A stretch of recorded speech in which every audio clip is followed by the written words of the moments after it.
My name is Noelle McMurtry. I am a singer, musician, writer, student, programmer. I live here in Washington, D.C. I'm pursuing my doctorate at Peabody in vocal performance, and I'm hopefully adding an MM in musicology.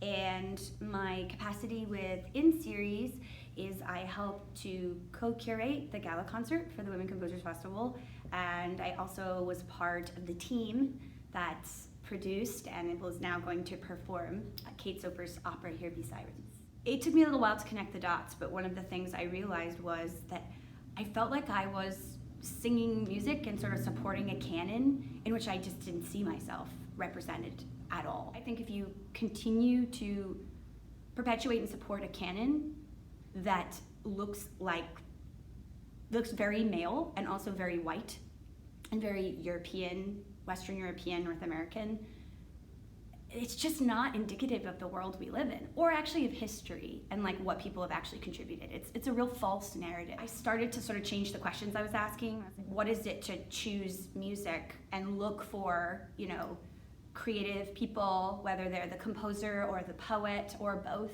that are women? And then I saw these sort of conversations happening in like every field, like exploding around me, and I was like, okay, this really matters, and we have to apply these questions to our field, classical music and opera, especially when you're looking at the idea of relevancy. And why wouldn't we want to access everything that we possibly could? Why wouldn't we want to find all the music that we can draw from, make our lives richer, help us understand ourselves and other people? So we have just such a wonderful mix of people. So we have Kate Soper and Caroline Shaw. We have Jessica Crash and Lori Laitman, who are both local. And so we then have a few fragments from Ordo Virtutum by Hildegard von Bingen, and we have a three-part madrigal by Maddalena Casulana, who was a 17th century Italian composer. And so I think that creates a really interesting sort of thread and connection, but also we have some themes of poets. So we have two different sets that are looking at Emily Dickinson, and we have the Sulpicia songs by Jessica Crash. She took fragments by a historical person, Sulpicia, who was a Roman aristocratic noblewoman, and she set those texts. So we also have really interesting creative female voices in the text. Creative people in different times and places grappled with a lot of the same questions about what it means to be a person, what it means to create, what it means to have the freedom to create. And also, I think, playing and dealing with different sounds and different sound worlds. Obviously, each composer is going to have their own unique way of approaching that. But it's not as if these sounds were they're new. It's like they've been being recycled and used in all these different incredible combinations since the beginning of time. And so I think you see honestly how much we share through historical periods. And women have been incredible creative contributors since the beginning of this art form. The sort of moniker of new music is really just that is happening now. So it can include things that we would recognize as maybe neo-romantic to something completely experimental and oh my God, I've never heard those sounds paired together ever before. I find my experience with new music, there tends to be more of a space for using your voice in different ways.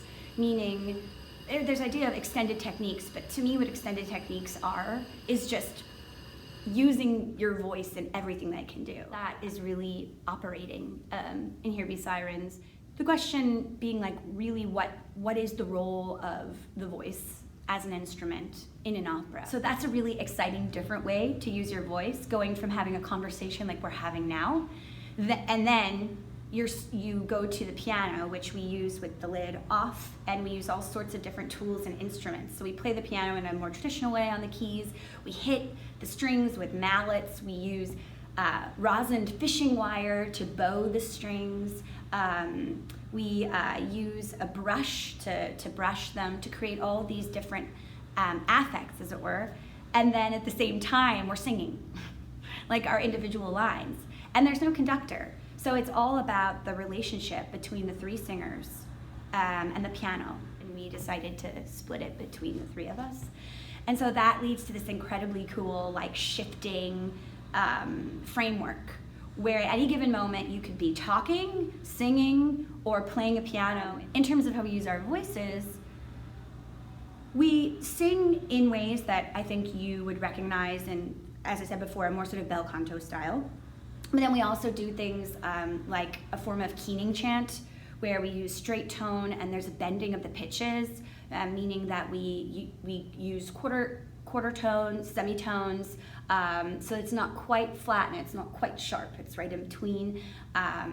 We also hiss, and we shout and whisper and do all of these different cool dramatic effects with the voice. And so I feel like the voice becomes very much a character, but it's also seen as an instrument, and Decade Sopra is trying to take advantage of all the possibilities of what it can potentially do in a given moment. What Here Be Sirens is about is these three sirens, Peitho, Phaeno, and Polyxo. It could be anywhere in time, any moment, because since they're mythological, there really is no past, present, or future.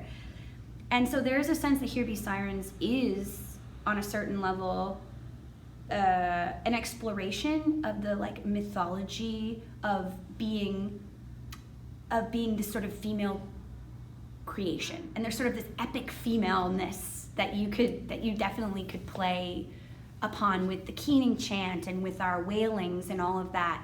That is really interesting. That's why it's so important to do new works, I think, because it just really opens your mind. You literally have never encountered something before. It's sort of, to me, it's sort of inevitable, whether you like it or not. You're gonna feel something and you're gonna learn something. Whether it's a good or a bad thing or a neutral, it's just sort of baked in the cake. And I think that there's this kind of learned indifference that something like a Women Composers Festival is sort of niche. Women are interested in women's stories.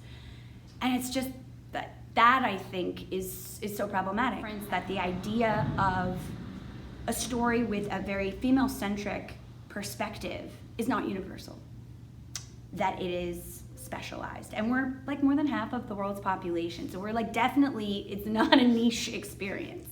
It's very common. And so I think that notion, which definitely does come out of sexism and inequality, is really tricky to combat. All you can do is keep pushing and keep doing these things. Music also speaks for itself, right? If we really invest in the pieces, that is all the justification that they need, because they're beautiful unto themselves.